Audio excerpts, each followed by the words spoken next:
안녕하세요. 쓰담쓰담시담의 이은수 노무사 정문식 노무사입니다. 오늘은 2022년부터 개정되는 노동법에 대해서 몇 가지 좀 알아보려고 합니다. 많은 분들이 관심이 있을 수 있는 이제 최저임금과 그리고 5인 이상 사업장에도 이제 적용되는 공휴일의 유급 처리에 대해서 오늘 말씀드리겠습니다.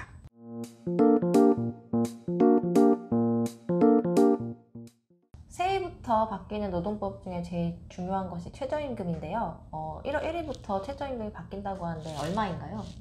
네, 올해가 8,720원입니다. 시급으로. 그래서 이제 2022년부터는 440원이 인상된 9,160원으로 적용이 되고요. 그래서 1월 1일부터 근무한 것에 대해서 이제 9,160원이 적용된다고 보시면 됩니다. 그래서 일주일에 40시간씩 근무하는 근로자의 경우에는 월급으로 환산을 한다면은 주휴수당 포함했을 때 191만 4,440원이 한 달 기준으로 했을 때 최저임금이 됩니다. 최저임금은 근로기준법상 근로자에 해당하면 그 사업장에 근무하는 인원이 몇 명인지 상관없이 모든 근로자에게 다 적용이 되는데요. 다만 1년 이상 근로계약을 체결한 경우에 단순 노무 업무가 아닌 업종에서는 3개월의 수습기간 동안 최저임금의 90%까지 지급을 할 수 있습니다. 간혹 이제 상담을 하다 보면은 이제 최저임금보다 더 낮은 임금을 받겠다고 근로계약서에 이렇게 사인을 하시고 나서 이런 내가 먼저 사인을 했는데 최저임금 달라고 요청할 수 있느냐 이렇게 물어보시는 분들도 있는데요.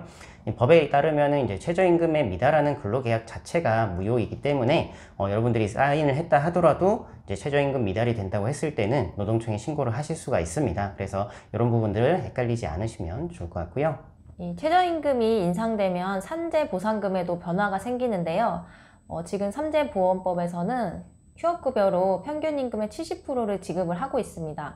하지만 월급이 낮은 저임금 근로자 같은 경우에는 이 휴업급여로 생활이 어렵기 때문에 최소한 최저임금까지는 휴업급여로 보장을 하고 있는데요. 따라서 최저임금이 인상되면 저임금 근로자의 휴업급여도 같이 인상된다고 보시면 됩니다. 네, 또 다른 이제 최저임금으로 인해서 영향받는 것 중에는 최근에 이제 이름이 바뀌었는데요. 과거에는 이제 소액체당금이라고 불렸던 지금은 이제 간이대지급금 관련한 기준도 좀 바뀌게 됩니다. 임금채권보장법이 개정이 되면서 과거에는 이제 퇴사를 한 이후에만 최당금을 신청을 할 수 있었습니다. 하지만 이제는 재직 중인 근로자도 똑같이 이제 대지급금을 청구를 할 수가 있는데요. 현재는 이제 재직 중 전체 근로자에게는 적용되지는 않고요. 최저임금의 110%까지 받는 근로자는 재직 중에도 임금체불이 발생하시면은 대지급금 청구가 가능합니다. 그래서 올해 최저임금을 이제 고려를 해본다면은 월 기준으로는 한 210만 원 정도 이하로 받으시는 근로자의 경우에는 아무리 재직 중이라 하더라도 언제든지 임금채권보장법 개정으로 인한 재직 중 대지급금 청구 이것이 가능하다는 점도 아시면 좋을 것 같습니다.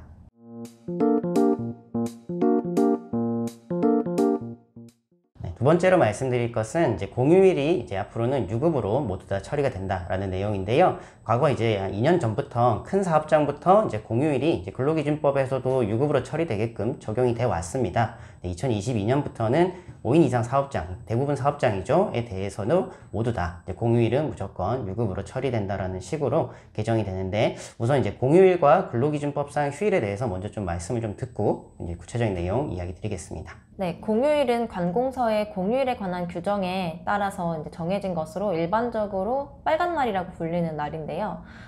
근로기준법상 휴일은 그 일주일에 하루 유급휴일을 보장하는 주휴일 외에는 따로 규정된 것이 없습니다. 그런데 2020년부터 사업장 규모에 따라서 공휴일도 유급으로 보장하도록 법이 바뀌었고 내년부터는 5인 이상 사업장에서도 공휴일이 유급으로 보장이 됩니다. 공휴일이 유급으로 처리가 된다고 했을 때 변경될 수 있는 것이 크게 두 가지입니다. 일단은 이제 연차 대체에 대한 부분이고 휴일 수당에 대한 지급인데요. 연차 대체 같은 경우는 사업장마다 좀 사정은 다를 수는 있는데 명절 같은 경우는 이제 이전에는 근로기준법에서는 유급으로 하라는 규정이 없다 보니까 그래도 좀 쉬긴 해야 되잖아요. 그래서 회사에서 그냥 이 명절은 그냥 모두 다 우리가 연차를 쓴 걸로 하자. 이런 식으로 많이 처리를 했습니다. 그래서 이거를 이제 보통 연차 대체라고 해서 근로자 대표가 뭐 서면으로 쓴다거나 아니면 근로계약서에 애당초 이제 휴가 관련해서 그렇게 적혀 있는 경우들이 많이 있었을 겁니다. 근데 이제 앞으로는 이제 공휴일도 유급으로 처리가 되기 때문에 이런 식으로 휴일날 연차를 쓸 수가 없잖아요. 그렇기 때문에 앞으로는 이제 공휴일에 연차 쓴 걸로 대체하자 이런 식의 서면 합의는 불가능해집니다.